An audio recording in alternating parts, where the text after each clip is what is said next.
In the quiet hospital room, Shen Qing lay motionless under the slow IV drip.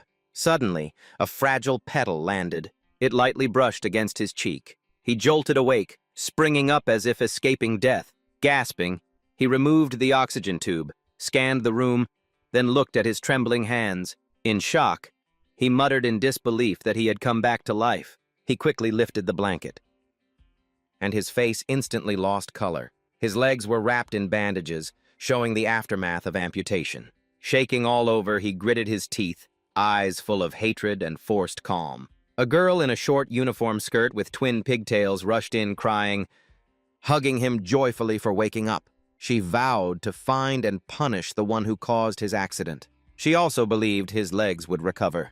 He froze as chaotic memories surged, realizing he had returned 1 year earlier. Back then, from the youngest, richest chairman in the nation, he became crippled in a traffic accident. With his legs gone, his career collapsed. During treatment, Xiao Tiancai, his trusted brother, seized the corporation. He exploited his condition, forcing his sister to marry him for treatment money. Worse, he humiliated her in front of him. At that time, Shen Qing could only crawl on the floor, screaming helplessly, mocked like a barking dog.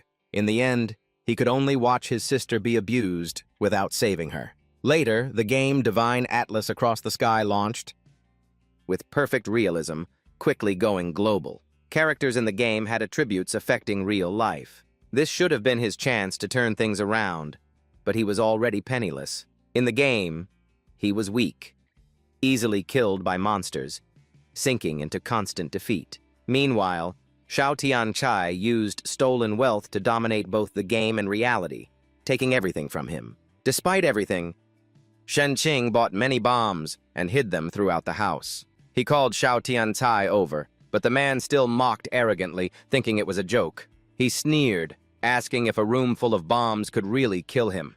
Shen Qing coldly pressed the detonator, daring him to die with a cripple. The violent explosion completely destroyed the house. Shen Qing's body was crushed, dying among the rubble. He was stunned to see Xiao Tiancai unscathed.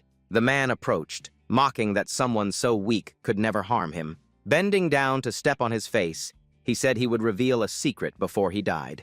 He confessed to killing his parents, causing his leg loss, and forcing his sister to bear his surname. Knowing the truth, hatred burned within him, but his head was brutally crushed underfoot.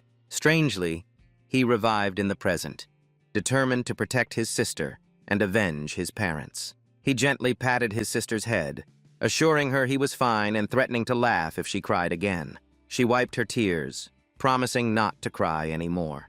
In his heart, he vowed to utterly destroy Xiao Tiancai, but his crippled legs remained a major obstacle to changing fate. Remembering Divine Atlas Across the Sky, he realized the time before the game's secret was exposed was the golden opportunity.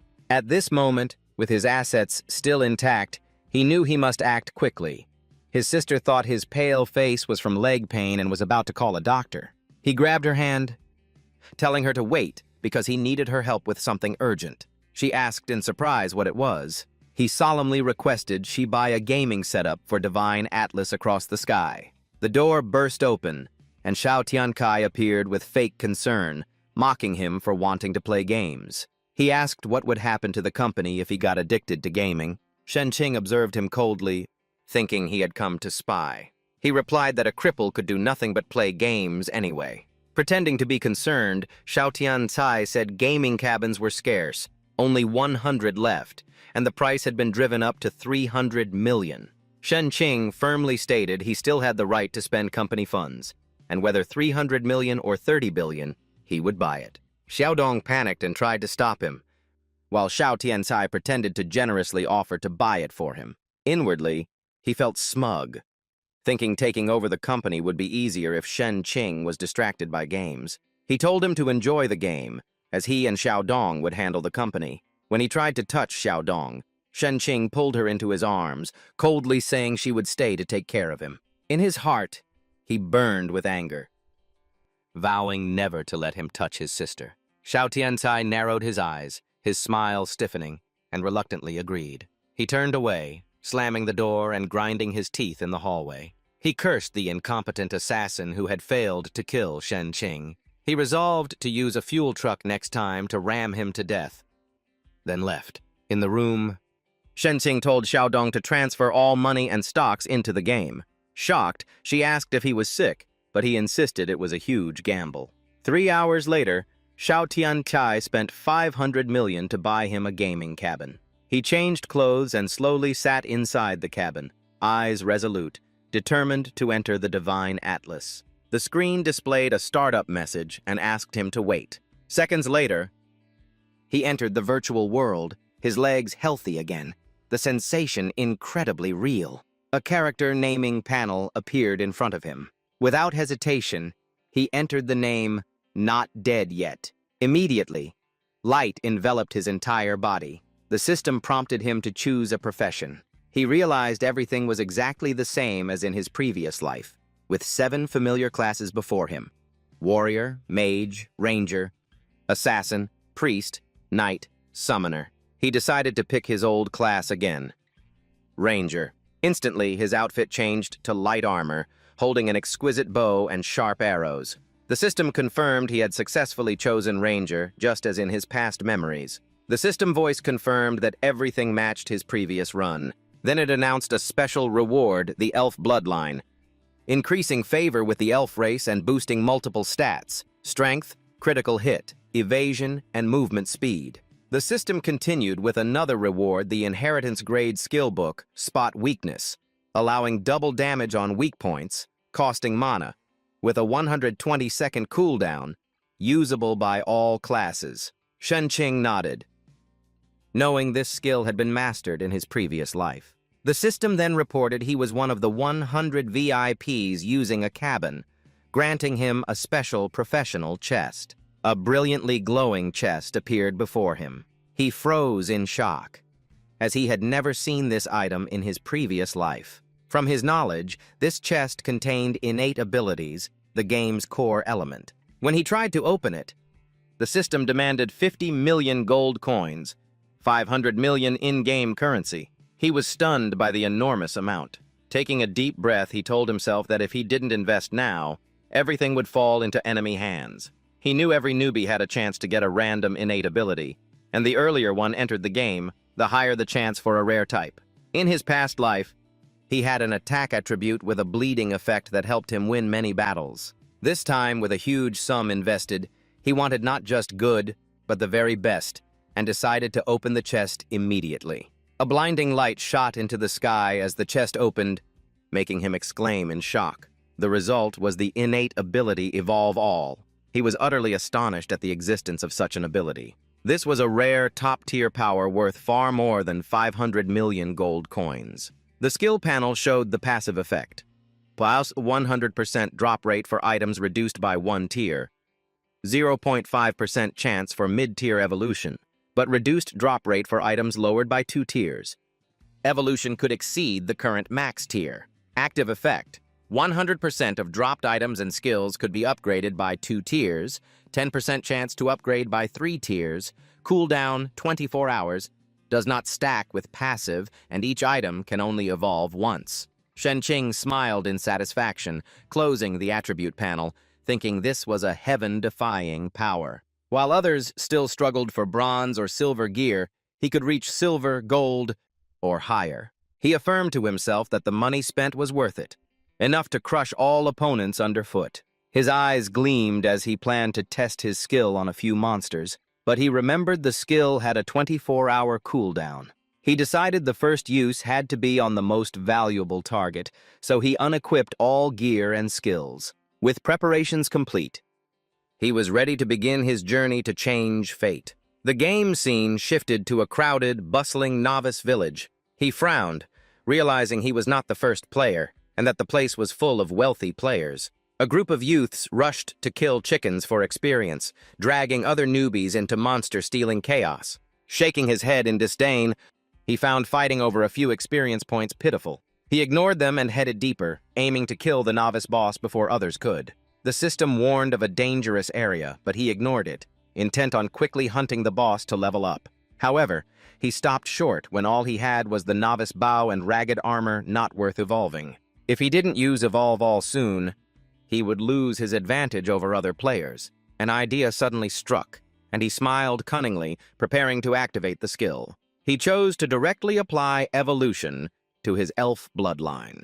A faint spirit shadow appeared behind him, gradually changing form and glowing brightly. The system announced a successful evolution into Elf King bloodline, greatly boosting attack speed, critical hit rate, evasion, movement speed, max health, and superior health regeneration. He exclaimed in amazement, not expecting a bloodline to evolve. With his new power, he was confident that clearing novice monsters would be easy. Suddenly, a taunting howl came from the bushes behind him. Shen Qing quickly identified the sound as coming from a level 2 wolf boar. Not far away, a group of players shouted excitedly, thinking the beast would be easy to kill. They believed slaying it would be enough to level up, urging their prey to give up. Hearing the commotion, Shen Qing hid in the bushes, watching the group surround the wolf boar. He noted that they learned teamwork early but had terrible survival skills. He muttered about the wolf boar's pack nature, his lips curling with meaning. Soon after, a fierce wolf pack appeared, overwhelming the players entirely. Cries of pain erupted as they realized the attacks felt far too real. Even the group leader was helpless, and they were all quickly wiped out amid screams. Shen Qing seized the chance, aimed, and killed a level 2 wolf boar with his bow. The monster dropped instantly, and the system announced his Elf King bloodline had been upgraded. He received health, mana, free stat points, and wolf boar meat for healing. Shen Qing collected the loot, valuing this type of food highly. The wolf pack turned its attention to him, eyes glowing red and growls menacing. He smiled, saying the earlier shot was just a damage test, and now he wanted to try another method. Activating the Elf King bloodline, his movement speed doubled. In a flash, he escaped the encirclement, leaving the wolves behind. With agile steps, he crossed a ravine, marveling at the bloodline's all-around power. He felt sure that speed was the key to survival and rapid growth. But he noticed the wolves had stopped chasing, retreating in fear. The system reported he had entered the forest territory. He realized this was level 5 monster territory, forcing the wolves to withdraw.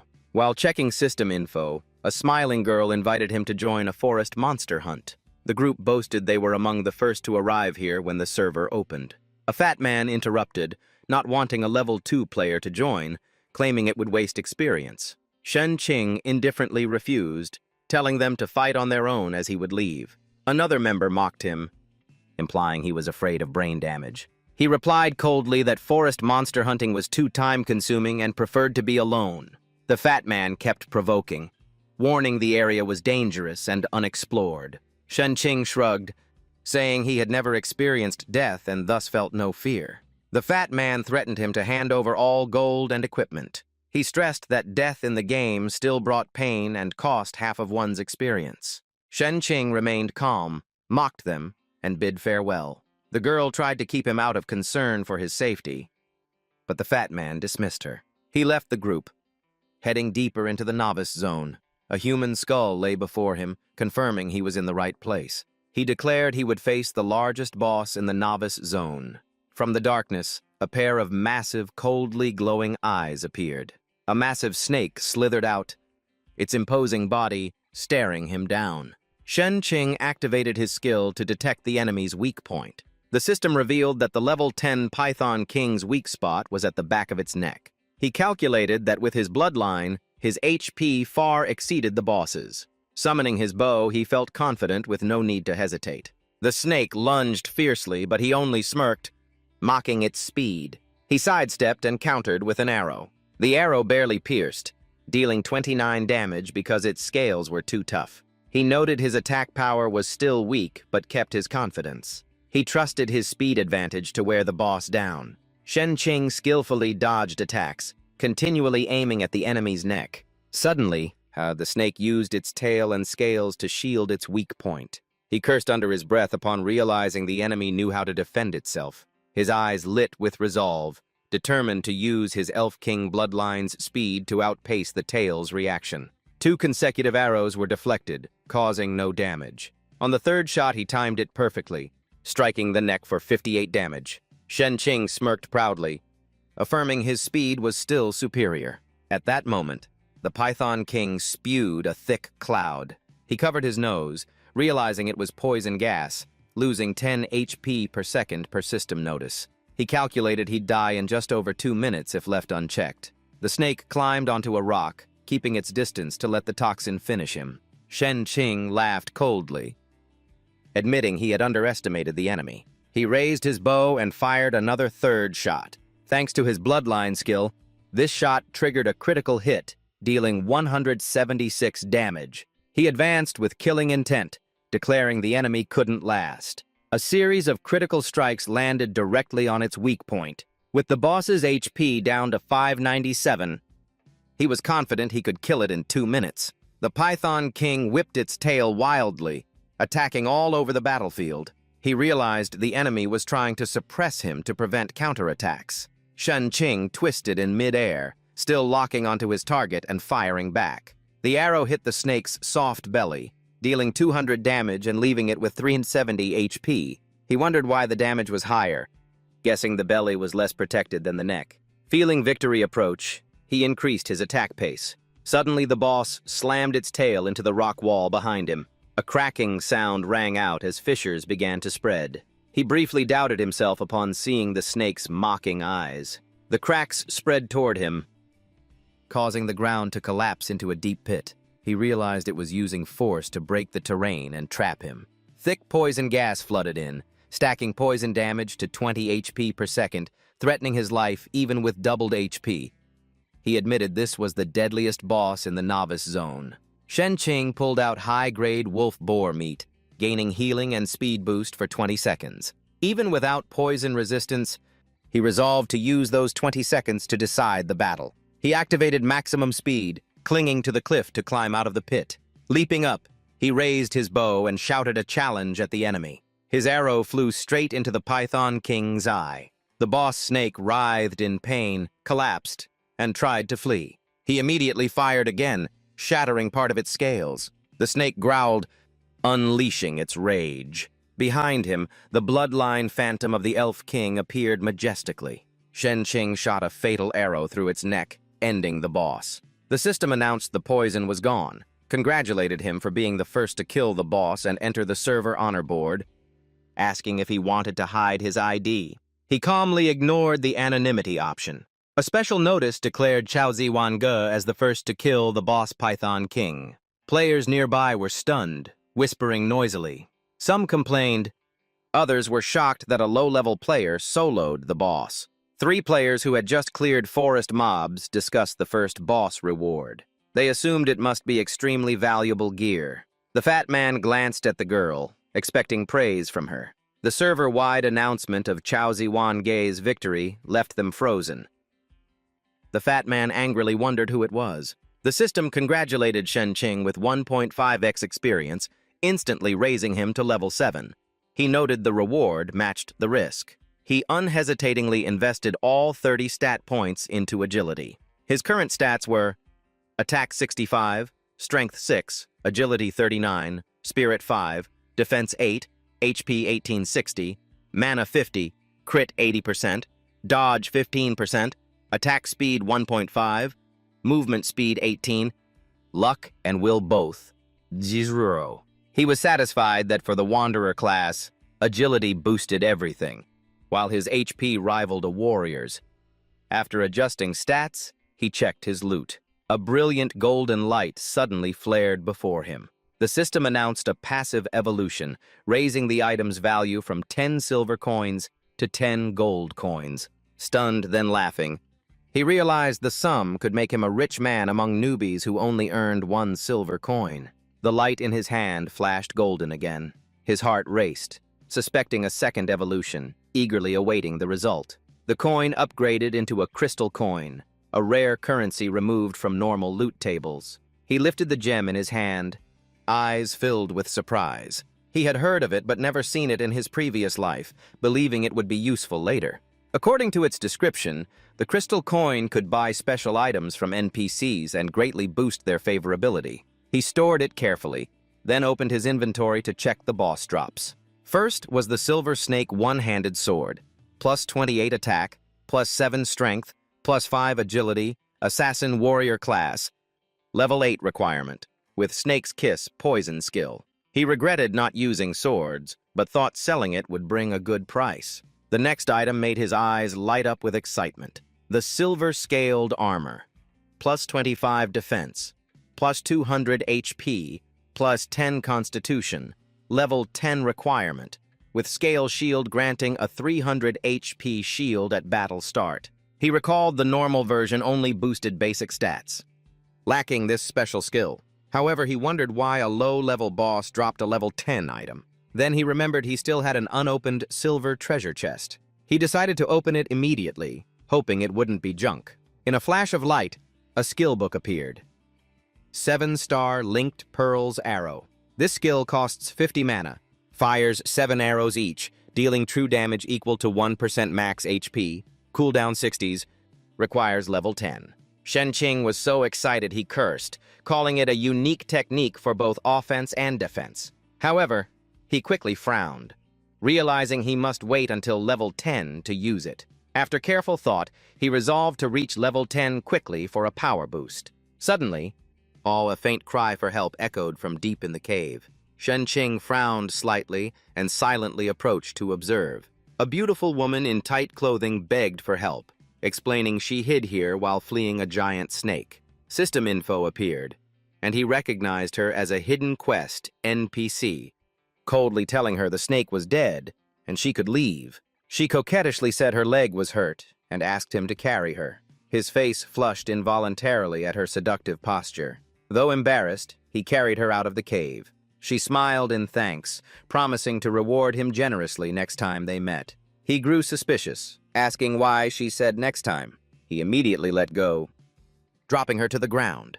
She feigned pain, claiming she could only repay him with her body. She deliberately teased, asking if he wanted that. He grew angry and refused outright. She laughed, praising his sharpness, then drew the signature dagger of an assassin. Shen Qing knocked the weapon away. He threatened her, demanding the hidden class. She feigned ignorance. He spoke coldly, mentioning her 14-year-old daughter nearby. He added that he would go find the girl. His words frightened her, and she asked how he knew. She reluctantly agreed to guide him to the hidden class. He replied coldly that if she had done it earlier, things would be over by now. She began to dance, her movements soft and skilled. A magic circle glowed under his feet, signaling the activation of the hidden class. She explained it was a trial, and passing it would grant the hidden class. He eagerly thanked her, but she instantly changed expression, warning him not to celebrate yet. Suddenly, a notification appeared beside him. Shen Qing glanced at it, his face darkening when he saw it was a nightmare difficulty Shadowhunter trial. Failure meant losing the chance forever. He muttered in shock that he was only level 7, yet faced this difficulty, while a magic seal bound his legs so he couldn't move. The madam sneered, declaring this his punishment for threatening her daughter, with favorability dropping to 0. He suddenly realized the proper way to unlock the hidden class might be raising her favorability. The teleportation gate lit up, and he roared a warning that he would find her daughter after passing the trial. She smiled provocatively, saying the outcome depended on his ability. In an instant, he was sucked into the formation and fell into a dusty land. He brushed himself off, wondering why he had been sent here. The system announced the start of the nightmare difficulty Dark Hunter trial, where death meant permanent disqualification. He frowned, realizing only 2 paths remained: clear the trial or die. The ground shook as a creature emerged with a terrifying roar. He leapt back in alarm, recognizing the trial enemy. Numerous tentacles emerged, surrounding him on all sides. Activating his observation skill, he saw the elite level 5 desert sandworm with 2,000 HP, weak point in the middle tentacle. He drew his bow, deciding to shoot at the thick flesh. The arrow hit the weak spot, dealing 130 damage. He smirked, thinking if it surfaced fully, a shot into its mouth could end it quickly. The monster charged, lashing its tentacles fiercely. He sneered, considering that move reckless. He sidestepped the strike, but the impact scattered rocks, lightly injuring him and revealing its terrifying strength. He got up, scanning around, but the monster had vanished. He frowned, annoyed that it kept hiding under the sand. He muttered that each appearance gave less than a second to react, making it hard to dodge completely. He He spotted a stone tower nearby, thinking he could stand firm there to reduce danger. Without hesitation, he rushed up, risking an attack and betting on luck. Fortunately, he chose the right direction, reaching the stone pillar safely, telling himself he had struck gold this time. When the monster dove, the temporary effect ended, and he realized its attack patterns were too simple. Waiting patiently. The sand trembled, its mouth opening. He grinned darkly, leaping up and calling it stubborn. It spat sand, but he was used to the move and dodged easily by stepping on the rocks. At the same time, he shot into its mouth, dealing 260 damage. He mocked it, declaring that with only 2 moves, he would end it. Jumping high, he aimed straight at its mouth to finish it. The baywood arrow dealt 130 damage, killing the monster. The system announced he reached level 8, earning money and the sandworm flower item that boosts movement in sand. He frowned, complaining the reward was too little for such a huge monster. Suddenly, the stone steely before him lit up, and he was amazed by the glowing characters. There were 8 identical characters, but only the last one shone. Before he could think, 7 more monsters surfaced at once. He gritted his teeth, guessing he had to kill them all to pass. This place was like a prison. Looking around, he calculated that standing too long on the ground would get him surrounded. Thinking of luring them out one by one, he ruled out using strong shockwaves from his bow. An idea struck. He took 10 silver coins from his chest. He tossed them onto the sand to create a small vibration, calling it throwing money to bait bugs. Immediately, our one monster emerged. He shot into its mouth but only dealt 35 damage. Seeing the shooting angle was bad, he decided to compensate with his plentiful money. He persisted in luring each monster out with coins and killing them. After 4 hours, he sighed in relief as 7 corpses lay scattered. The system announced he reached level 10, gained 15 attribute points, 80 silver coins, and a big boost to HP and mana. He laughed, surprised to have reached level 10 with extra unused points. After thinking, he decided to put them all into luck. His luck rose to 15, also increasing crit and dodge rates, surprising him. At that moment, his passive evolution skill activated. An elite monster radiated brilliant light. A purple beam shot straight into the sky. He was shocked, guessing it might be a legendary item, recalling he had missed it in his previous life due to wrong stat investment. He quickly rushed to the glowing spot. The system displayed legendary skill, sand escape, allowing movement and hiding in sand, but limited to deserts. He frowned, dismissing it as mediocre since it was similar to sandworms. But then he realized it could be useful for survival or ambushes, so he decided to learn it. The system deducted 10 silver coins to learn Sand Escape.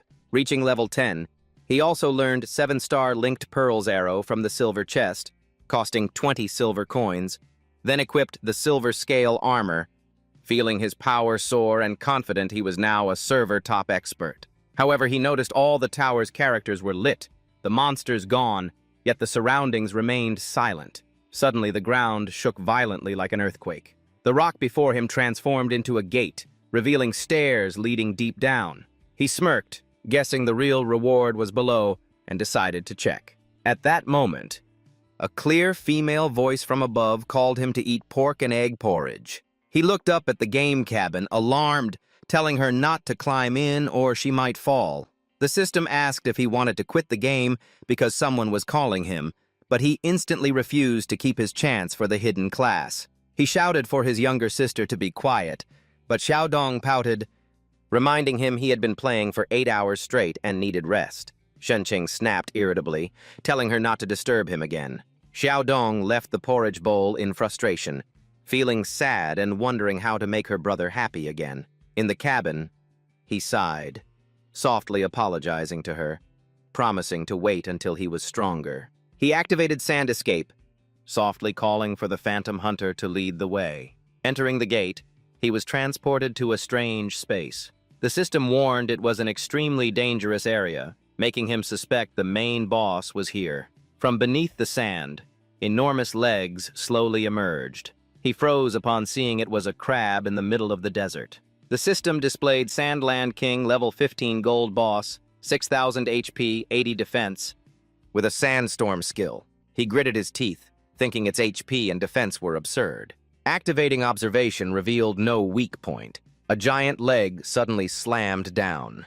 He dodged just in time but was still thrown back by the shockwave, losing 100 HP, shocked that even the aftershock dealt damage. Thanks to the silver scale armor absorbing 300 damage, he survived, but it still felt like being hit by a truck. Seeing the deep crater from the strike, he understood that dodging stomps alone wouldn't be enough to survive. He tried shooting an arrow, but dealt only 1 damage. He was stunned, realizing the boss's defense negated almost all damage. He kept dodging while running, reminding himself to rely on speed or risk being knocked down by aftershocks again. Suddenly, out a massive claw came at him too fast to evade. The strike made the whole desert quake, but when the claw lifted, he had vanished. In truth, he was clinging tightly to the claw, heart pounding from his narrow escape. The Sandland King sensed him, roared, and shook violently, making him leap off while cursing it as stupid. He activated 7-star linked Pearl's arrow, firing 7 consecutive shots into the boss's body. As a result, the boss lost 61 HP and took an extra critical hit for 122 HP. Landing on the ground, he smirked, praising the skill's true damage of 1% max HP per arrow. But he quickly frowned, realizing he still couldn't pierce the armor. The boss had over 5,000 HP left and was getting harder to fight. The Sandland King kept furiously slamming its giant legs into the sand. Its reckless attacks shattered the 300-point silver armor shield, rendering it useless and making Shen Qing even more frustrated. He used his speed to leap onto the boss's head and reactivated 7-star linked Pearl's arrow. But this time, no arrows were fired. Checking his status, he shouted in frustration at having completely run out of mana. The skill was powerful but cost 50 mana, exceeding his current limit. With recovery at only 5 per minute, he needed 10 minutes before using it again. Suddenly, the Sandland King leapt, blocking out the light and creating a dust storm. Shen Qing gritted his teeth, suspecting it wanted to force him to the arena's limit. Without hesitation, he jumped down, mocking that it would need to be 10 times faster to trap him. A glowing vortex appeared beneath the boss's belly. The system identified the belly as its weak point. He was shocked to only now discover the weak spot, realizing it had been hidden underneath. He smirked sarcastically, saying the boss was kind enough to reveal it. But before he could enjoy the moment, something strange happened. The system announced the boss had activated a deadly skill dealing 100 damage per second, with blindness and slow effects for 60 seconds. Before Shen Qing could react, 2 whirlwinds rushed at him. He cursed angrily at the brutal skill, the wind pressure making movement impossible. Unable to dodge, enduring the full duration would deal 6,000 damage and kill him. His HP dropped by 100 per second. He roared in rage, knowing being caught meant death or severe injury. Gritting his teeth, he shot an arrow at the weak point, stacking up to 260 damage. The boss roared furiously, its belly vibrating to create more whirlwinds draining his HP. Shen Qing shouted defiantly, promising to strike back in a minute. Suddenly, the surroundings fell silent as if he had vanished. From the sand, a shadowy figure moved. He sprang up, shooting an arrow into the weak point for 130 damage, taunting the boss. The boss unleashed another sandstorm, but he smirked, already having a counter. He used Sand Escape, diving into the sand with a 10% speed boost.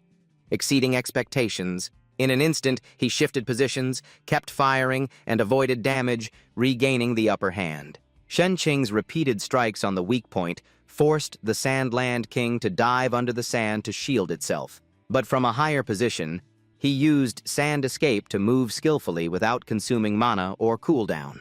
Realizing this was a legendary skill, he attacked from above while constantly repositioning. Though each scattered shot was weak, they let him maintain full HP. The Sandland King roared in frustration, surprising Shen Qing when it spoke. After 3 hours of battle, his HP was down to 1/3, while the boss was nearly exhausted. With mana fully restored, he prepared to unleash his strongest skill. He stepped closer, taunting the boss that if it didn't act, he would strike first. With only 1/5 HP left, it rasped a plea for a quick death to end its suffering. Shen Qing chuckled bitterly, blaming its overly tough armor. He activated 7-star Linked Pearl's arrow, 7 shots piercing its belly and killing the boss. The system congratulated him for the kill, awarding 1.5x over-level experience, instantly raising him 3 levels. He thought he must now be server top. The system further announced the hidden class was unlocked and asked if he wanted to change. He happily confirmed, as this had been his long-pursued goal. The Elf King bloodline within him stirred, and his form began to change. The system changes his class to Ghost Hunter, greatly boosting stats and raising attribute points per level to 7. He laughs loudly for gaining 2 more points per level than normal players. The system shows the first skill, Ghost Summon, calling a spirit to fight for 30 seconds with 40% attack power and master's effects. The second skill, Death Trap, setting a snare to hold the target for 5 seconds, doubling damage taken. Ineffective on bosses. Shenqing comments, "This is a burst damage combo able to kill swiftly." He's curious about the ghost's evolution, but must wait 5 hours to activate. Suddenly, a passive evolution on his hand triggers, light shining from the boss's corpse, showing the luck boost worked. He smiles as the system reports gaining 32 silver coins converted to 32 gold coins, plus 2 crystal gems, totaling 43 gold, 20 silver, and 8 crystal gems. Shenqing checks the dropped loot and stores it all in his chest. The first item is a silver-tier armor-piercing bow, plus 50 attack, plus 10 agility, reduces enemy defense by 5 per hit. He's glad to have a weapon for high-defense monsters. The second is a silver-tier refined steel bracer, plus 12 attack, plus 7 agility, enabling faster arrow shots. He equips it immediately. The third is a silver-tier golden greatsword for level 12 warriors, plus 10 strength, with Sword Aura skill adding 30% damage. He regrets not being able to use it, thinking of selling but also keeping it as a gift. The fourth is a silver-tier life blessing, plus 10 defense, regenerates 10 HP per second out of combat. He wears it right away. Fully equipped, he still lacks 3 talismans to complete the set. Then invests 21 attribute points into agility. New stats: HP 2920, Attack 180, Agility 82, Strength 11, Spirit 10, Mana 280, Defense 33, Luck 20, Charm 8, Accuracy 85%, Dodge 20%, Attack Speed 2.0, Movement Speed 24. The system suddenly reports he has played for 15 hours and will force a logout. Shenqing panics, protesting because he wants to continue, but he is forcibly removed from the game. Returning to reality. Removing his VR headset, he laments that even as an adult he's still subject to anti-addiction rules. Even so, he remains determined to soon take revenge on Mo Xiaotian and the betrayers. After searching a bit, he finds Xiaodong asleep in his hospital room and smiles. He notices the porridge she brought, fragrant and beautifully presented. Thinking of how she was once pampered, yet now suffers to care for him, he feels pity and vows to give her happiness after revenge. He tastes the porridge and instantly feels an indescribable sensation. His mouth twitches at the strange flavor like salt mixed with honey, nearly thinking he's been poisoned. The sound wakes Xiaodong, who rubs her eyes and jokes that he finally stopped gaming. Shenqing keeps the porridge in his mouth, not spitting it out, and apologizes for waking her. She smiles brightly and asks how the porridge is. He reluctantly swallows and praises it highly. Xiaodong eagerly urges him to eat quickly, saying he looks very hungry. Seeing her innocent smile, Shenqing cannot bring himself to tell the truth. Every time he looks at the porridge like poison, he can only swallow it with tears, feeling conflicted. The next morning, his health declines noticeably. A female doctor comes to check on him. She reminds him that yesterday he vomited and had diarrhea, frightening the young lady. Inwardly, she judges him handsome and well-built, believing being with him would mean wealth. He frowns and says it was just fatigue from gaming yesterday. She gently tells him to call if he needs anything. He smiles and asks her to get a wheelchair to take him to the game pod to continue playing. She's surprised, thinking the game must be extremely important to him. Later, while wheeling him to the pod, she still wonders if there's something wrong with her makeup. Logging back into the game, he hears the system's welcome and sees 300,000 players online. He realizes that besides pods, many are playing through cheap devices. In just 1 month, the game has surpassed 100 million players. He clenches his fist, determined to level up faster, checks his chest, and aims to hunt strong gear for level 20 bosses. Then, he enters a grocery store in-game. The shopkeeper, seeing his silver armor, happily greets him. Noticing only bronze items, he thinks the good stuff must be hidden. He directly states he wants to buy the shop's treasure item. The shopkeeper is surprised, doubting he can afford it. Shen Qing takes out a radiant crystal gem. The shopkeeper's eyes light up, his favor toward him increasing greatly.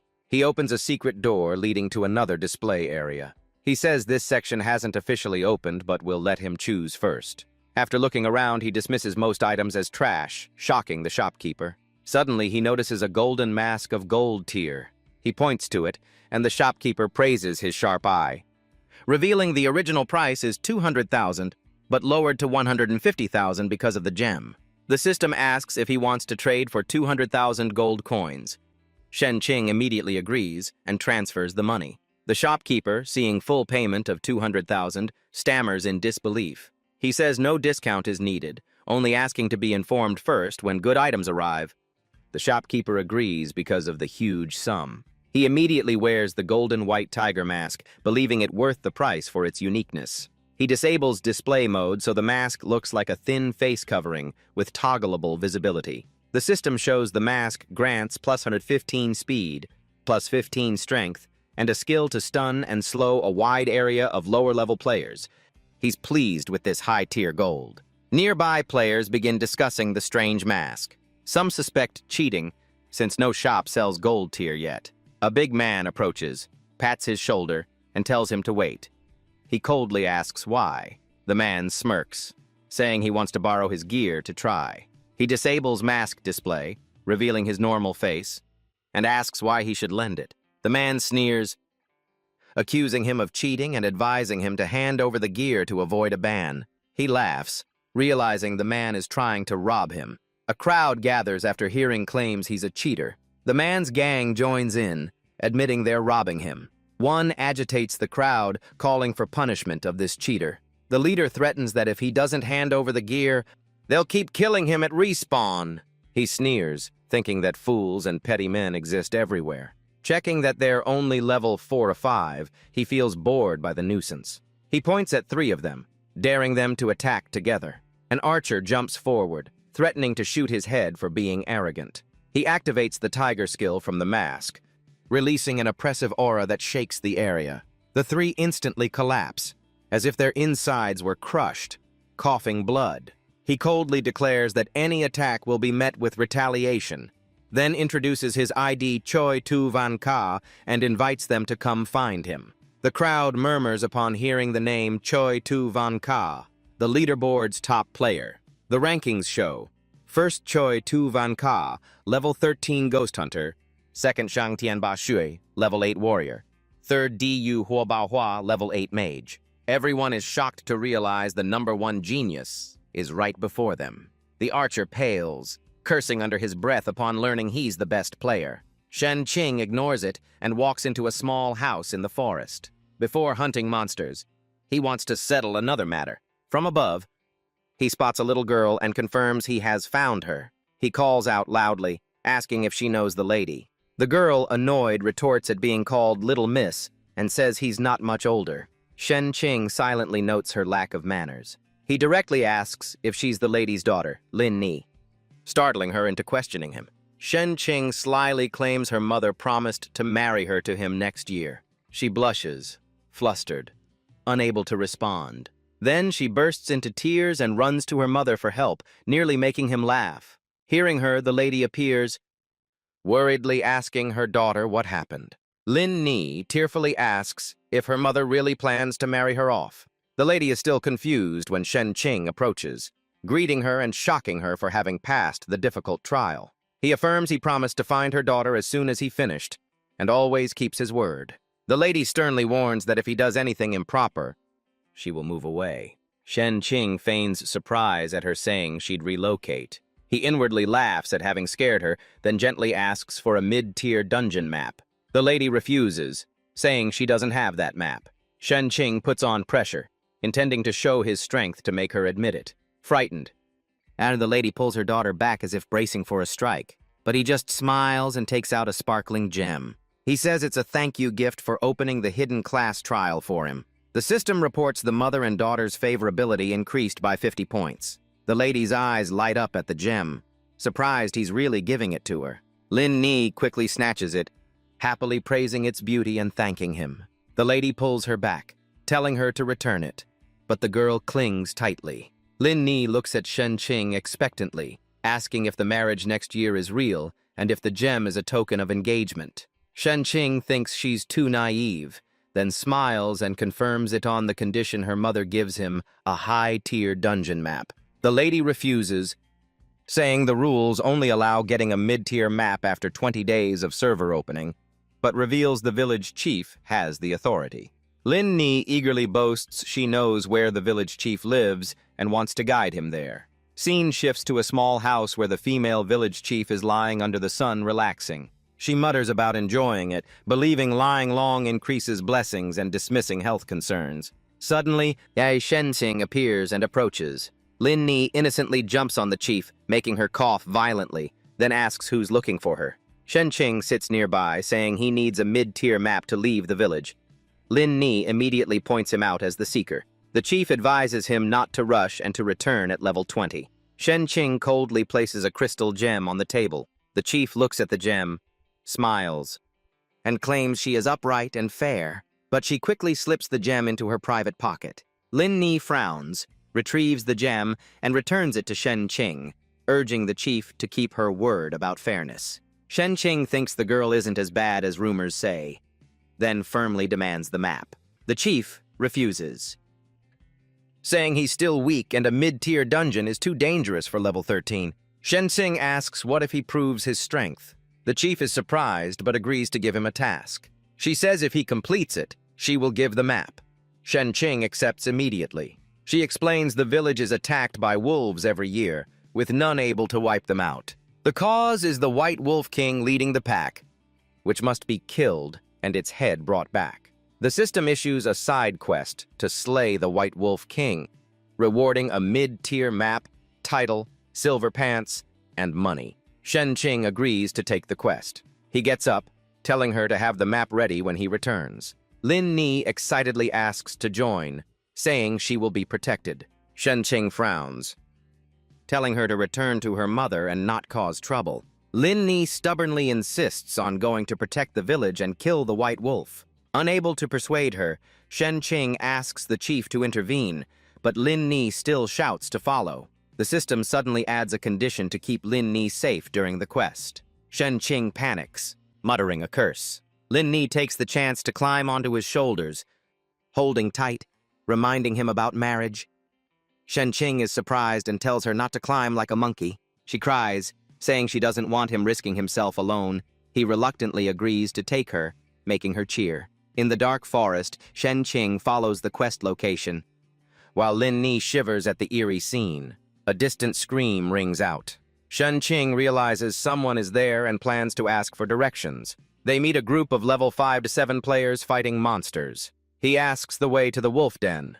One arrogantly questions him, declaring the area theirs and forbidding others to level here. Shen Qing asks what claiming means. The man boasts he's from Qingxi Bang, demanding a membership fee to train here, otherwise go back to the newbie village. He glances at Lin Ni, guessing she's a quest NPC, and says it's unrelated. Shen Qing mocks their grinding method as highly inefficient. The man angrily argues that forest wolves are weak but safe. Lin Ni suddenly trembles, warning an enemy is coming. Shen Qing turns to see a giant red-eyed wolf approaching their group. Without hesitation, he grabs Lin Ni and leaps onto a tall tree.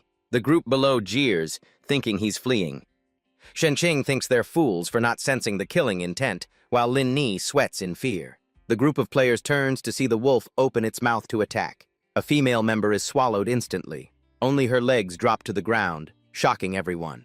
The remaining players panic and flee. Black mist seeps from the wolf's mouth before its body fades into an illusion. One man trembles, pointing and stammering that it vanished. Immediately after, the White Wolf King appears behind them, swinging black glinting claws through the air. From above, Shenqing observes its stats: level 20, HP 4000, speed 40, attack 300, defense 50, dodge 37%, weaknesses at belly and eyes, skills unknown.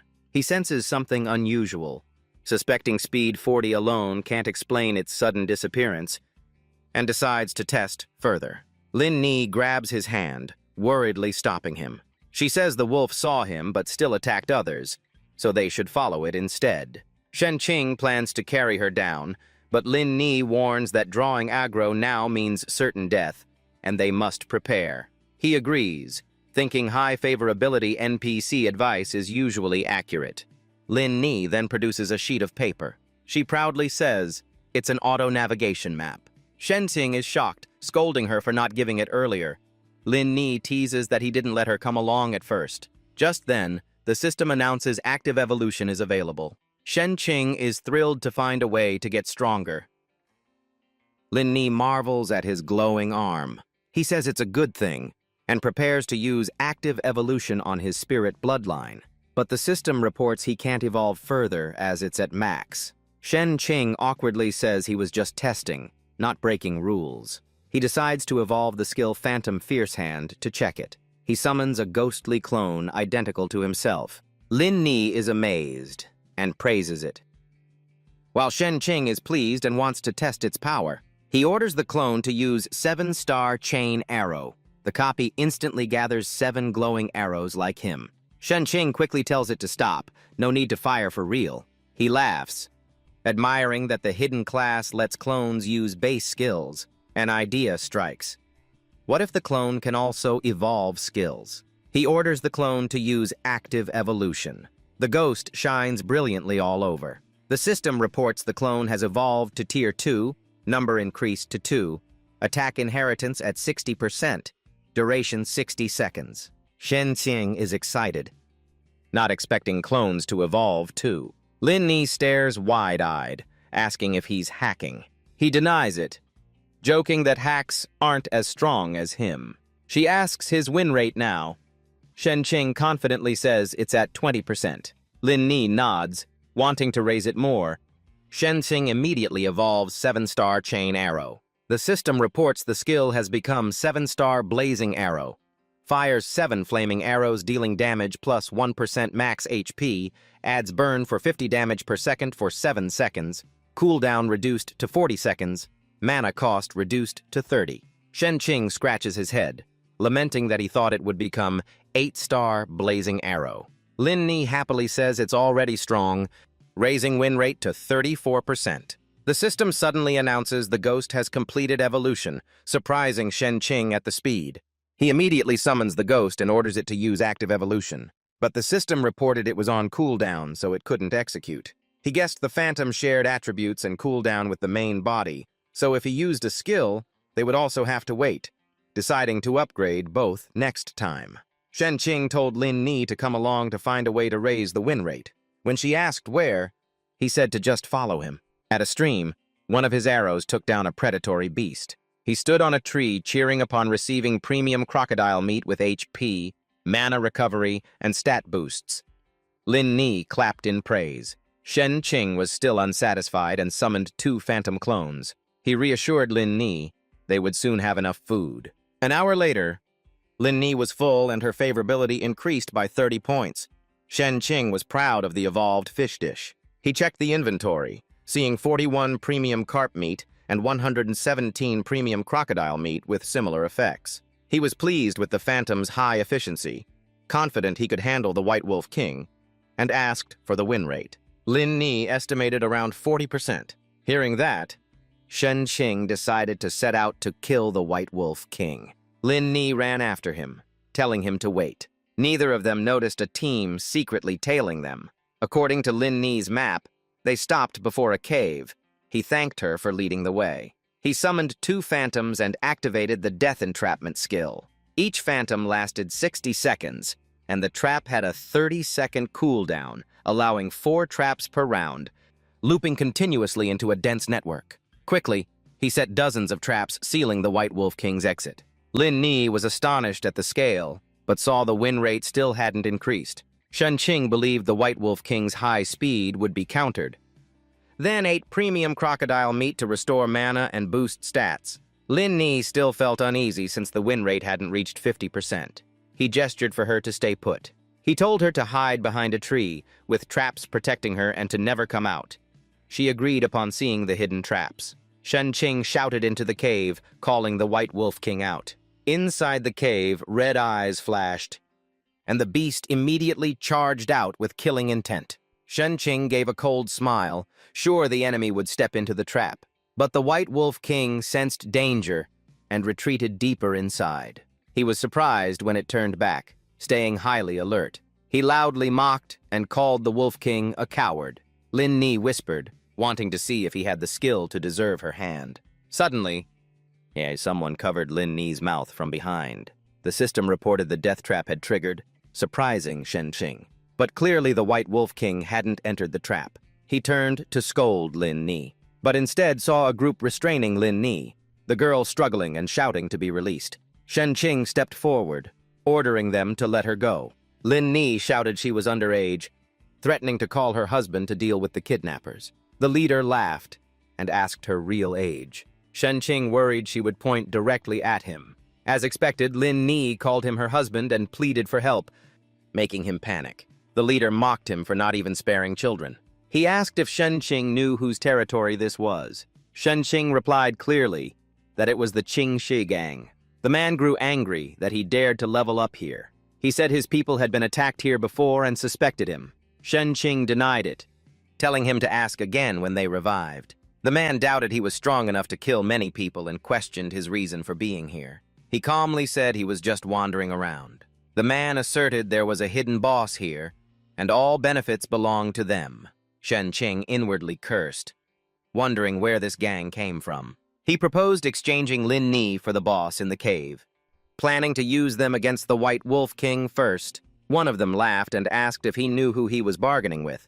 A woman introduced him as the third young master of Yang City, son of a tycoon, top 27 on the heaven ranking. Shen Qing sneered inwardly, thinking this third young master was just a corporate heir, while his own group held nearly half their shares. Even so, he stayed calm and asked their intention.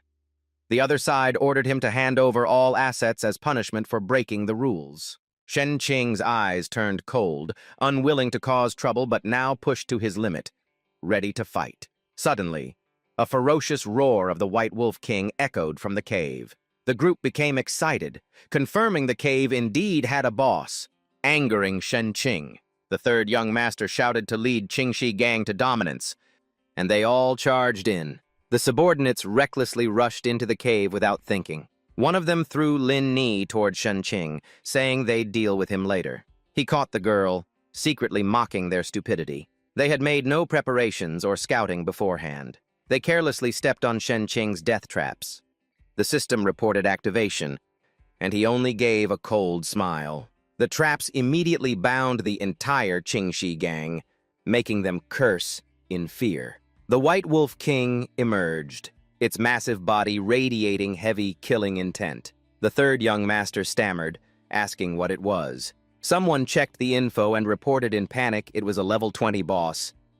But the third young master reassured his men. He told himself he had spent money on a hidden talent and giant form skill, so he couldn't lose face. His body instantly grew huge, tearing his armor apart, transforming into a giant as tall as the White Wolf King. The system described the skill as greatly boosting attack and defense but reducing speed, lasting half a minute. Lin Ni was amazed at the ability. She turned to ask Shen Qing if he planned to abandon the quest. He replied to let the other side struggle for a bit. The subordinates cheered and praised the third young master as a hero. He was confident his talent was overwhelming unless he was instantly killed. But as soon as he thought that, the White Wolf King's claw nearly drained all his HP in an instant and flung him far away. The whole group was shocked, calling out for their boss. Instead of helping, they all turned and fled in panic. The White Wolf King roared, summoning a pack of level 2 wolves to pursue. Someone shouted in fear to run faster. Another suggested going back to save the leader but was called crazy since the wolves were too many and the third young master was already down. One man glanced back at the third young master beside the White Wolf King and muttered an apology. Shen Qing leisurely walked into the cave, shocking others who thought he was seeking death. He mocked the White Wolf King for knowing how to use his traps to deal with enemies and kill wolf pups. Then he declared the next battle was between the two of them. The third young master thought Shen Qing was crazy and decided to play dead. The White Wolf King's eyes glowed red, killing intent surging. The weaker wolves obeyed orders and charged at him. He scoffed, comparing himself to a tiger facing a wolf pack. Wearing a white tiger mask, he transformed into a giant tiger shadow, sweeping away the rushing wolves. The White Wolf King paused briefly, then unleashed ultra-fast claw wind. He was startled by the reckless strike. His protective shield broke, and his HP dropped sharply. Lin Ni shouted loudly from afar. The White Wolf King smiled triumphantly. Shen Qing replied he had taken the hit on purpose to lock the enemy in place. Two phantoms appeared, ready to attack. Knocked back, he temporarily escaped the opponent. A series of trap explosions rang out. He was delighted, saying he had used the phantoms to set traps for an encirclement. The enemy's HP dropped by nearly 1/3.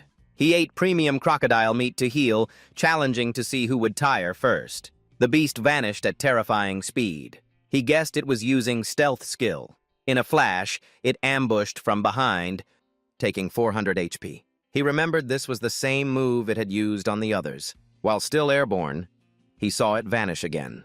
The next two strikes each took 200 HP, leaving him at half health.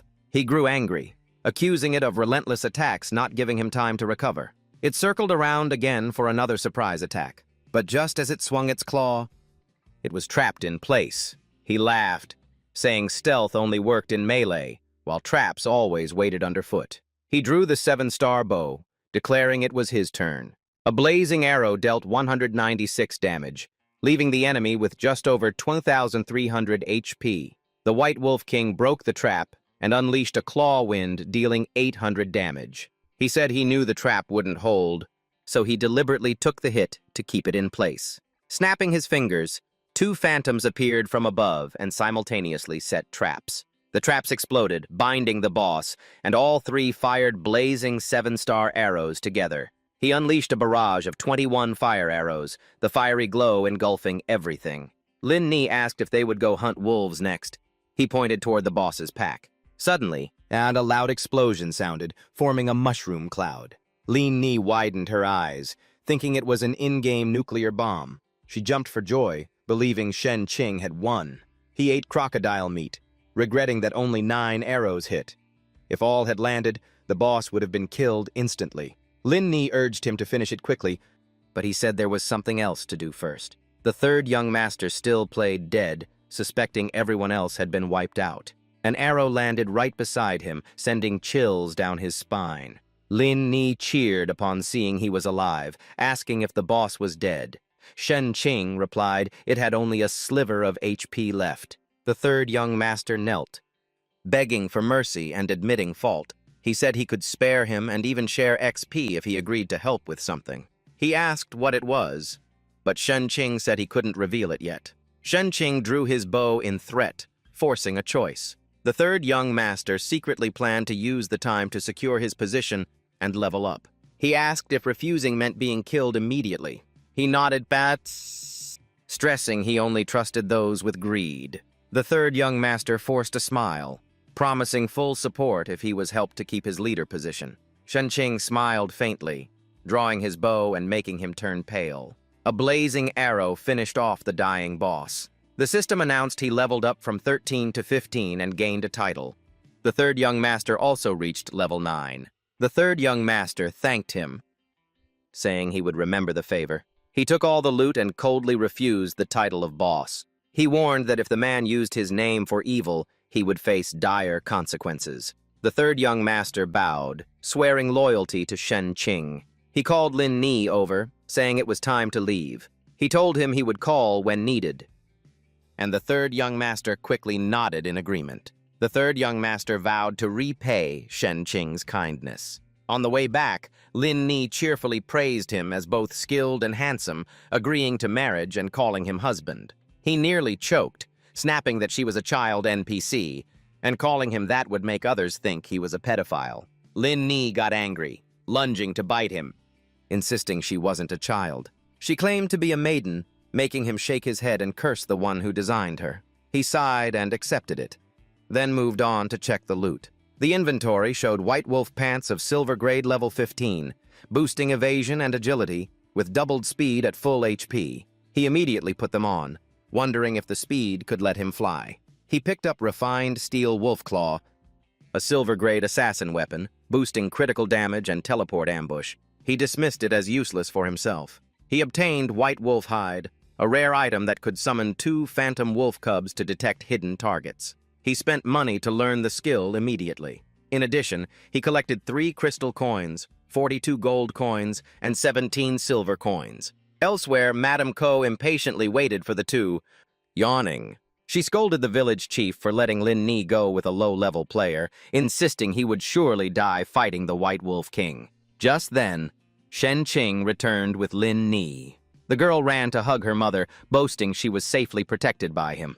He tossed the White Wolf hide to the village chief, saying he had brought back the wolf's head. The chief was astonished at his ability. She took out a hidden intermediate dungeon map as a reward for his service. The system announced the quest complete. He accepted the map with a smile. Lin Ni pulled his hand, asking if he was about to leave. He teased, asking if she wanted to come along. Madame Ko pulled her daughter back, scolding him for trying to seduce her. Lin Ni struggled, insisting on going. She ordered him to leave quickly now that he had the map. He regretted that the White Wolf King's head, so valuable, was only exchanged for a map.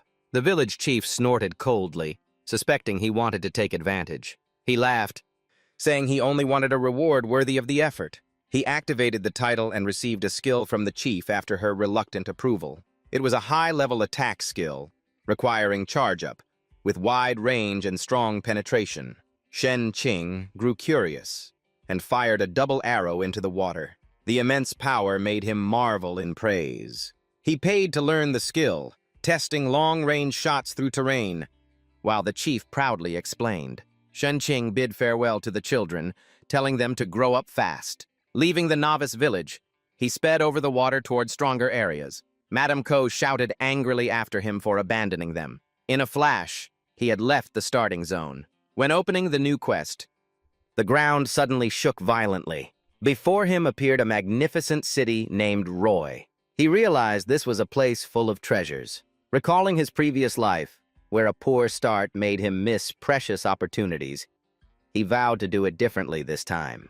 He was determined to take revenge on those who had caused him pain. Before entering the city, he organized his items and sold excess gear for money. The crowded auction house pleased him as it meant quick sales. A bunny-eared staff member asked his needs, and he said he wanted to auction items. She explained the procedure, fees, and asked if he wanted anonymity. He chose to remain anonymous to avoid harassment or entanglements. Inside, the host invited number 188 to present their item. A beautiful girl stepped forward, enchanting many onlookers. She introduced a ring that increased luck and item drop rate. The crowd chatted, mostly admiring her looks, while the item fetched a high price. Shen Qing recognized it as a rare item with only 2 rarity tiers. The diamond ring was extremely rare, greatly boosting luck and drop rate. Bidding began from a low price. The host asked if anyone would offer higher than the current bid. Shen Qing immediately raised it to 1 gold coin. Everyone was shocked at paying gold for a bronze item.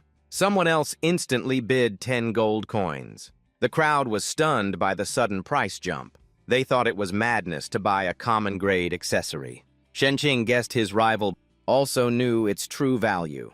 He raised it straight to 30 gold coins. The opponent hesitated, and others marveled, calling him a tycoon.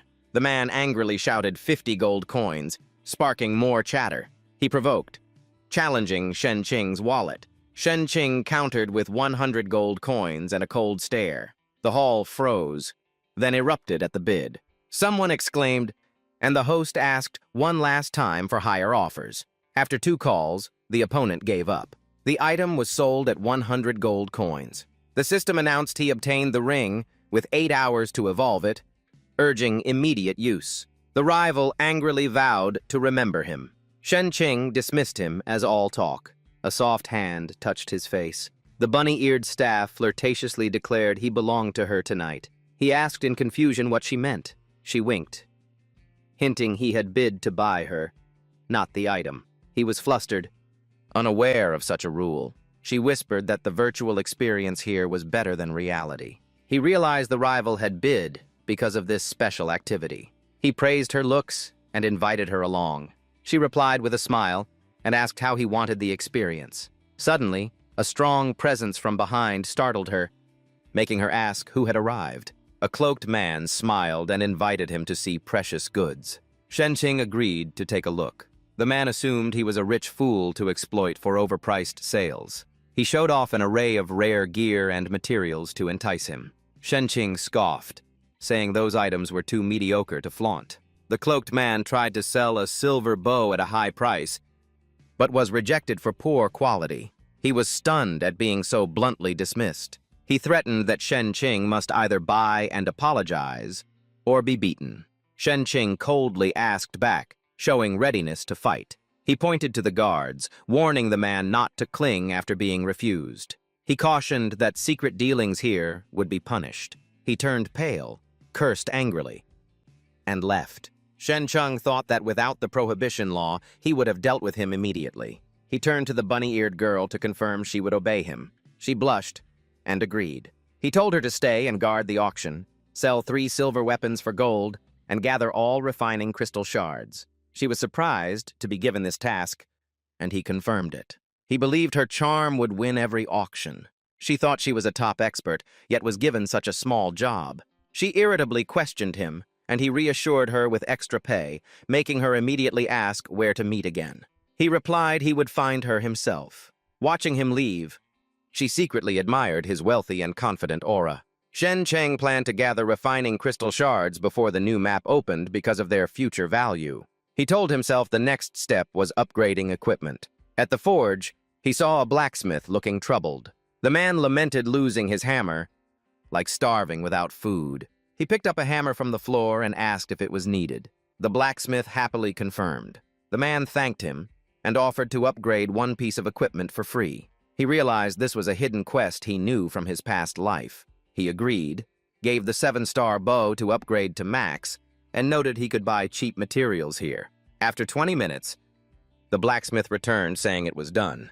Shen Qing was surprised at the quick upgrade and wanted to see the result. The blacksmith said it only reached +10 due to lacking high materials, free once, costing 20 gold, and he felt the bow improved significantly. He thought +10 was enough since he would soon change bows, and the blacksmith invited him back later. Leaving the forge, he reminded himself, Roy City had bosses up to level 60, so he needed to wait for skill cooldown before moving on. Suddenly, an arrow shot out from the darkness. He dodged in time, but still got grazed on the face, bleeding heavily. The hidden attacker's voice praised his surprising escape. Shen Qing recognized him from the auction and said it was a misunderstanding if it was about the ring. The man denied it, saying it was too late. He asked what the man wanted. The man signaled for his comrades. A group appeared, dragging a tied-up Guolini. The girl groaned in pain. Shen Qing questioned why they caught her, saying she still had tasks to do. The cloaked man demanded a share of the gold used to buy the ring. Lin Ni cried and apologized for having all her money and refining crystal shards stolen. The old seller appeared, kicked her, and mocked, meeting him again. Shen Qing gritted his teeth, not caring about the stolen goods but refusing to let anyone hit his people. They laughed mockingly and threatened indecent acts. One tore Lin Ni's clothes, making her panic and cry for help.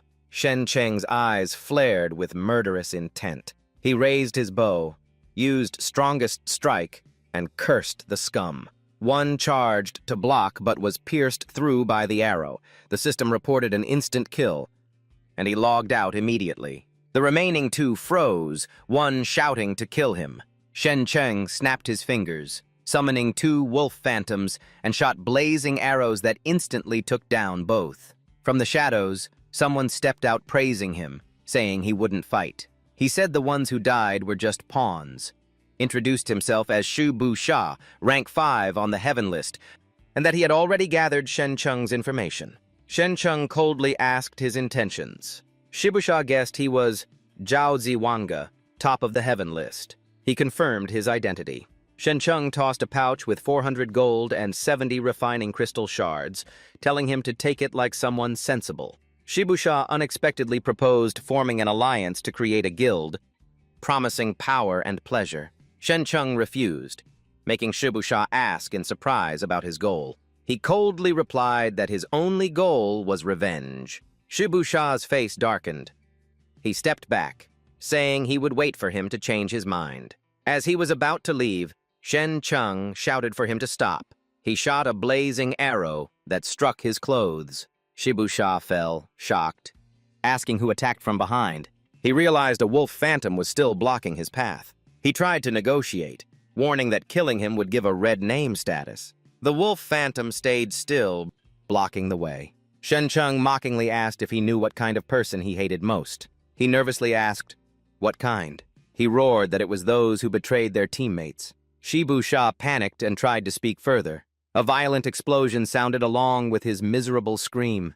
The system announced to the whole server that Shen Cheng had killed Shibusha, rewarding 50,000 gold. All of Roy City was in an uproar, discussing the top heaven list player killing the rank 5. Players saw it as a huge opportunity and called to unite for the bounty hunt. Shen Cheng cursed inwardly, realizing news of killing a heaven list expert would make him hunted everywhere. The bunny-eared girl nervously asked why he hadn't left yet. She warned that the 50,000 gold bounty would attract countless people. He sneered, saying he hadn't even paid her yet. He handed her a pouch of 400 gold in thanks. She happily said she was just a little short of being free. Shen Cheng was shocked to hear about her being forced into prostitution. He sternly asked if there were other victims. She hesitantly said she only knew they worked for the Rising Sun Corporation. Shen Cheng froze, killing intent surging at the name of the corporation. She apologized, begging him not to ask further.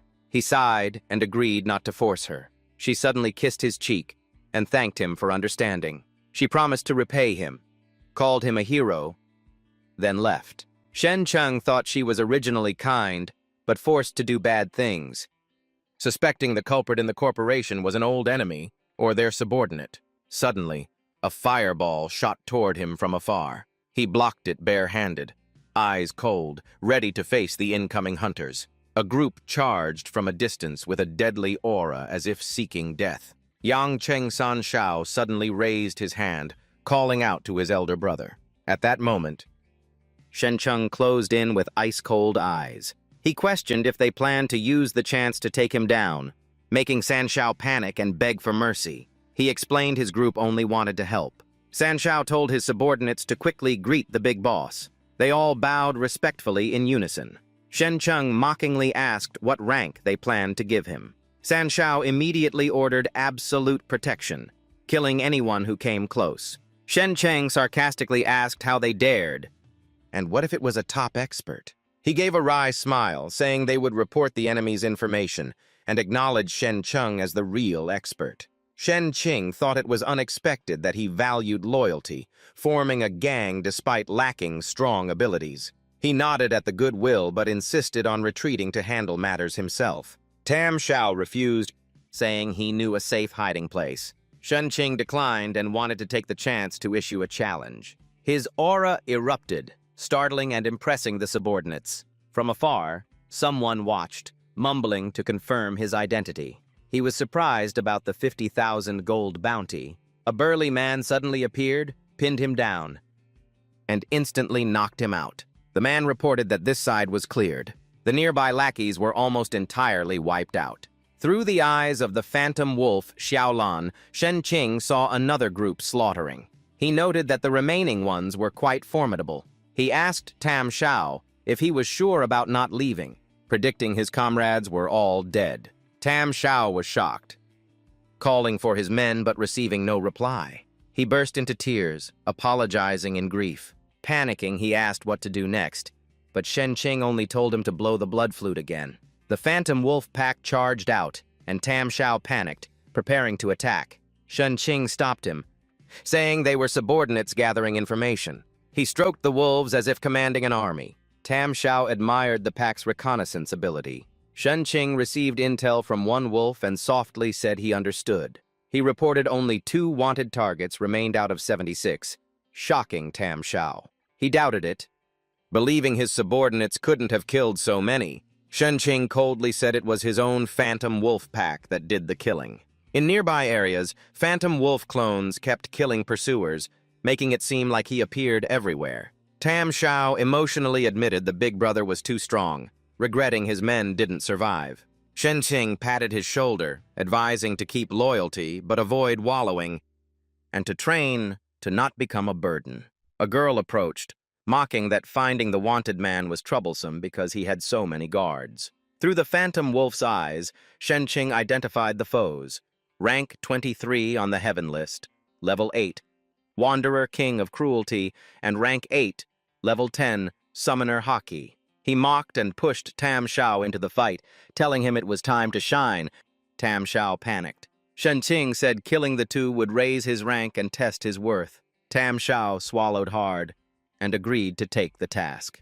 The King of Cruelty sneered, taunting about attack speed. Tam Shao took a slight step back, eyes probing, but tried to look ready to strike. He suspected the real expert was behind and planned to probe with tricks. He reassured himself, then mocked his opponent as cowardly, declaring he'd take their life on the spot. Tam Shao suddenly flushed red with anger and shouted loudly. He cursed the 2 arrogant foes and charged with burning momentum. In an instant, an invisible force struck him, making him spit blood and lose a large amount of vitality. Haki smirked and unleashed a summoning nightmare. A giant colossus appeared, while Tam Shao transformed ferociously, roaring for blood. He launched a massive punch straight at the girl. She remained calm, forming a sturdy stone wall to block the blow. She then summoned a monster 3 times larger than her opponents, shocking Tam Shao as his full-force strike was nullified. She declared her Nightmare Colossus was both defensive and offensive, nearly invulnerable. Haki smiled in appreciation of this power. He remarked the ability was formidable and asked the King of Cruelty's opinion. Before he could finish, the King of Cruelty, who was about to launch a sneak attack, suddenly froze. The King of Cruelty was stunned that his secret teleportation skill was detected by Haki. Immediately after, he felt an overwhelming pressure descend.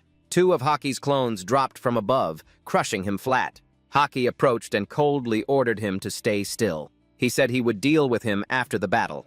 At the same time, the 2 colossi clashed, causing violent tremors. The girl's stone wall remained solid and unmoved. The stone beast swung its arm and flung Tam Shao away. He rolled on the ground in a miserable state. He angrily admitted his power was far inferior. A massive stone hand continued to slam down. Tam Shao quickly leapt aside, narrowly escaping. He smiled, realizing he was slightly faster than his opponent. But another arm suddenly grabbed him tightly from behind. He shouted at the girl for using a sneak attack. She suggested teaming up to kill Haki and split the spoils. Tam Shao firmly refused, saying he would never betray his big brother. She mocked him, then coldly declared she would kill him. Her hands spread wide, stretching the space. Then she suddenly clapped them together, creating a powerful shockwave. The force made Tam Shao lose his transformation and collapse weakly. She mocked that he was still alive. She said she would now demonstrate how to take down Haki. Despite severe injuries, Tam Shao clung to her leg, shouting to stop her. Haki heard and was momentarily surprised. He gave a rare smile, then immediately darkened his expression, scolding him for being troublesome. Haki delivered a strong kick, sending Tam Shao flying. He rolled toward the Nightmare Colossus. Haki coldly ordered the Colossus to stomp him to death. The giant foot lifted, ready to crush. Tam Shao trembled, stood up, but exhausted, only managing to curse. At that moment, a bright ray pierced the Colossus, leaving a large hole in its body. Haki's face turned pale, shocked, and denying what just happened. He wondered who could destroy the Colossus with a single blow. In an instant, a figure appeared behind him, asserting only he could. Haki, confused, asked when he had arrived. He coldly asked the girl if she understood the consequences of attacking his junior. Tam Shao cried tears of joy, calling him Big Brother. He still harbored doubts about the man's identity and power. The girl smiled, confirming she wanted the bounty. She said it would be the capital to found a guild and would belong to her. She summoned a giant shadow that enveloped him, forming a dark hand to squeeze tight. She smugly declared he would die within 5 seconds from blood drain. His blood dropped rapidly, losing 300 in an instant. He calmly walked through the darkness, mocking the technique as too weak. The girl began to back away, showing clear fear. He recalled that in his past life, Haki was leader of the Long Yun Guild, famed as a genius who leveled quickly by spending money on resources. He coldly gave her 2 choices: take double the money to work for him, or be killed immediately. She instantly chose the first option. He nodded, allowed her to leave, promised to send the money, and told her to name the guild Lang Yun. She looked at him with some suspicion, reminding him to keep his word. She turned away, vanishing into the night. He handed Tam Shao a recovery potion. Tam Shao drank it all, his body quickly recovering. He happily thanked him and joked about being fine again. He sternly ordered him to collect the severed head. Pointing to the unconscious cruel king, he said it was his share. Tam Shao's eyes flashed with danger. He approached, mocking the once arrogant opponent. Tam Shao warned the foe never to target his big brother again, gathering energy to finish him. The cruel king panicked and begged for mercy. A notification announced the Qing Shi gang leader rose on the heaven ranking from 26th to 22nd. Another notice forced him to log out. Removing the VR helmet, he sighed, realizing he'd played 15 hours. He pondered, seeing his preparations nearly complete, planning to leave for Whip City tomorrow. He thought of upgrading the city before bringing his sister into the game to speed her leveling. Hesitant about trying the mage path, he decided to delay due to other matters. He called Dai Cheng, asking him to come over immediately for something important. Soon after, a young man knocked and was invited in. Dai Cheng respectfully asked why he'd been summoned. He sipped coffee, coldly ordering an investigation into Shao Tiantian's group. Dai Cheng agreed, noting the enemy hadn't given up, which was a good sign. He gave no reply, quietly enjoying his coffee. Dai Cheng bowed and left to gather information. As the door closed, he smiled, thinking this was only the start and more major moves lay ahead. His little sister ran over, eyes sparkling with curiosity, asking what he was doing. He gently patted her head, saying he was just in a board meeting. She was doubtful. Without waiting for an explanation, she hugged him happily, glad he was back to normal. Then she worriedly told him the board had given Shao Tiantian the acting chairman position. He pressed his lips together, eyes cold, confirming he already knew. He reassured her, saying 2 key members had been bribed, but it was fine.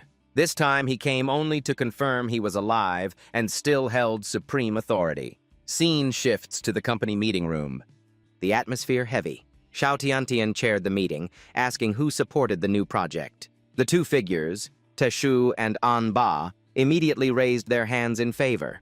Other members followed one by one, voices of agreement rising. Shao felt smug for seizing power so quickly and decided to start the project next week. A deep voice from the corner objected, drawing everyone's gaze. Shao awkwardly apologized, then asked Haishu why he disagreed.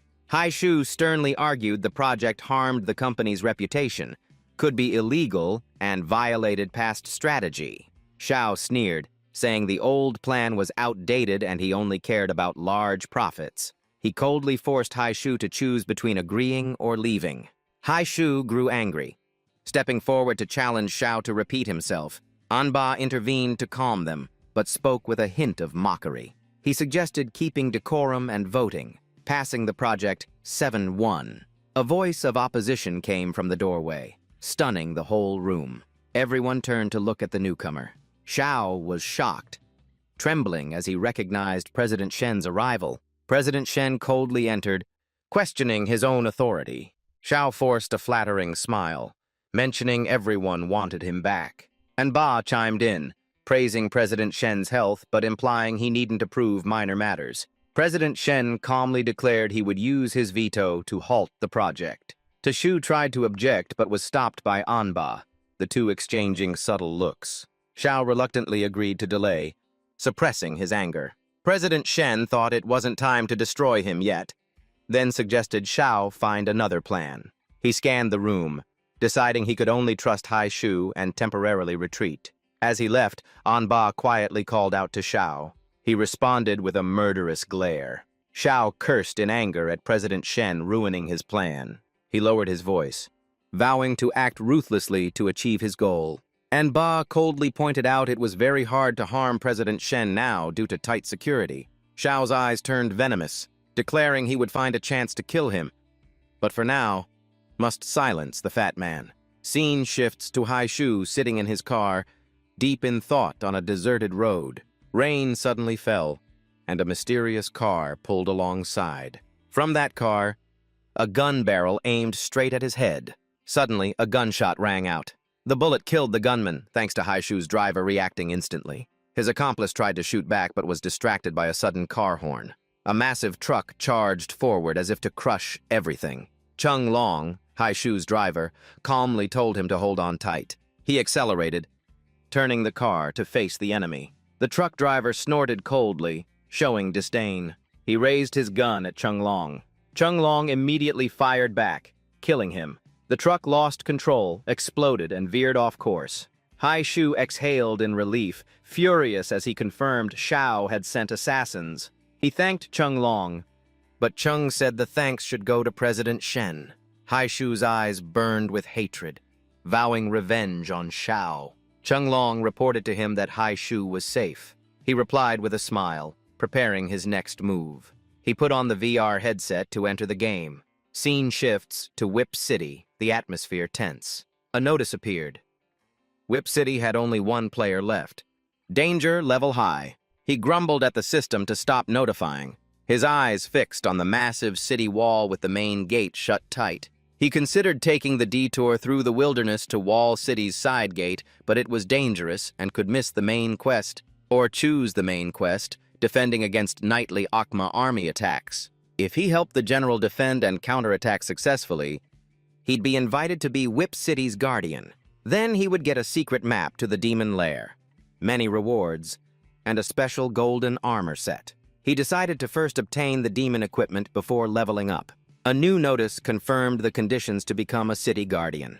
He told himself that upgrading this item to diamond level would put him far ahead of rivals. Without hesitation, he summoned 3 clones to help evolve the ring. But the ring didn't respond. He suspected it only had 2 tiers, bronze and diamond, so it couldn't evolve midway. He tried again but failed. The ring remained silent. His expression darkened as he weighed the risks of gambling in such a dangerous place. He clenched his fist, believing success would solve all resource problems. With determination, he activated the evolution. The ring flared, transforming to diamond with multiple effects, boosting drop rates, money, and rare items. He was thrilled, realizing he had hit the jackpot. Checking his gear, he prepared to wait until midnight. Time passed quickly as night fell. From afar, demons howled as they approached, shapes flickering in the mist. He watched from a high position, excited for the battle to start. General Pian, clad in black armor, ordered the troops to prepare for combat. Level 20-30 monsters charged with grotesque appearances. He smirked in delight at the boss's arrival. General Pian shouted to fight to the death to defend the city, then led the charge. He swung his sword like a whirlwind. He observed from afar, hoping the defenders could hold out. He only needed to time his strike to claim all the loot. General Pian struck hard at the level 30 boss, knocking aside weaker monsters. The boss countered, unleashing a dark skill that forced Pian back, dirtied and disheveled. He roared for the monsters to be slain. His next attack was countered, his sword knocked away, and he was thrown down. Soldiers cried out the general's name in panic. He realized this was unlike his past life, and the NPC couldn't be allowed to die. Without hesitation, he shot an arrow hitting the boss's hand mid-attack. He rushed in to shield him, challenging the foe at close range. The clones attacked simultaneously, tearing away half the boss's body. General Pian was astonished at the stranger before him. The boss, near death, could barely resist. He ordered the clones to finish it. A clone's arrow pierced space, causing a violent explosion. All the monsters were wiped out. General Pian, impressed, handed him a box as a reward. He opened it, eyes blazing with excitement. But the next moment, he was utterly shocked. It was the hero's true heart, an item with attributes affecting the real world.